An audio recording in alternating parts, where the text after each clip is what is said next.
Right. Another one getting more than their fair share of benefits. Big difference though, of course, between Winston and Materia.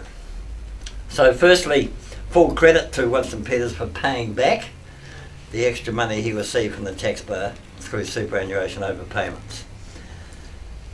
But doesn't the fact that he didn't even notice he was getting, you know, paid, just tell us how broken our benefit system is?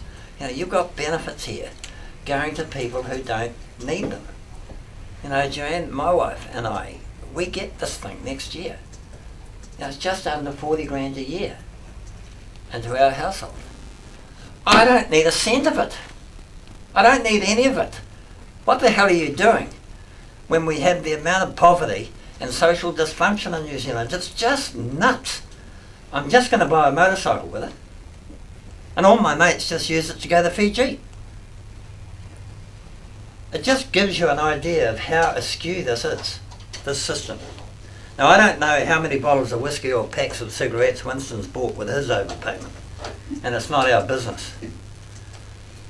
But I do know that with an annual income of close to 200k, he doesn't need the sort of full 20,000 extra from the workers of today to keep him in the manner that he's obviously become accustomed to.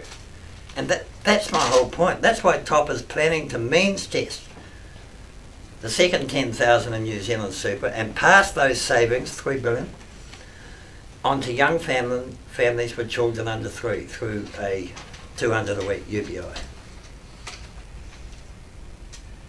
We'll also be using the National Party's middle and upper class tax cut. You know, that's the one that Stephen Joyce announced the other day, that he and I were going to get another big fat tax cut. Well, we would cancel that and use that 2.5 billion to give the UBI to young New Zealanders 18 to 23. So Winston's overpayment, as opposed to Materia's, isn't a reflection of his character at all. But it is a personification of the intergenerational unfairness that none of the old establishment parties are prepared to address. It's just simply wrong. Okay, yours. How do you think Winston's handled it? He's been quite aggressive and defensive in the initial stages. Oh, you mean he just told you to naff off? Pretty much. Yeah, he did, yeah. Well, that's typical Winston, isn't it? I mean, that's how the guy behaves. It's not exactly how Materia behaved, though, I mean. Yeah, but Materia, I feel, is a very different case.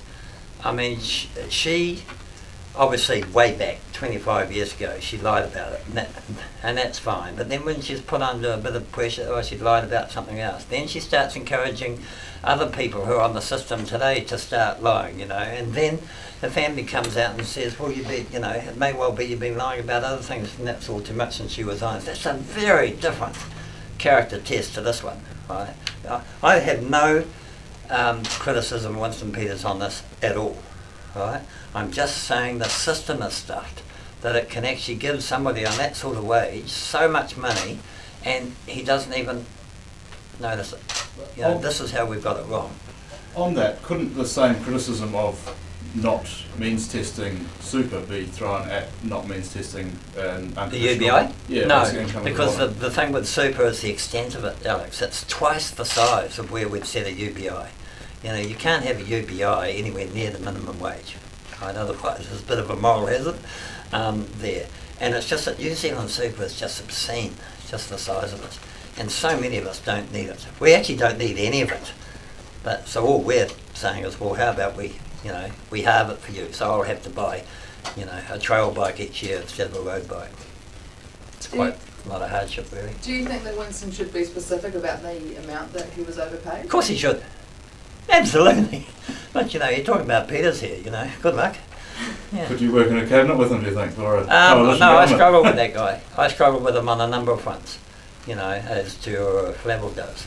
I mean, I just don't like the way that Peters has used Maori and now is selling Maori down the river on both the Treaty of Waitangi and the Maori seats because he's chasing the brash trash vote, isn't he? I mean, that's what he's after, rednecks. So I don't like that. And I don't actually like the way that New Zealand First, our last count on that, we've got a big amount of work on this, which we'll publish this week. But I don't like the way that he's got unfunded election promises of somewhere in the $15 billion a year. And when I talk to, I mean, there's a lot of money.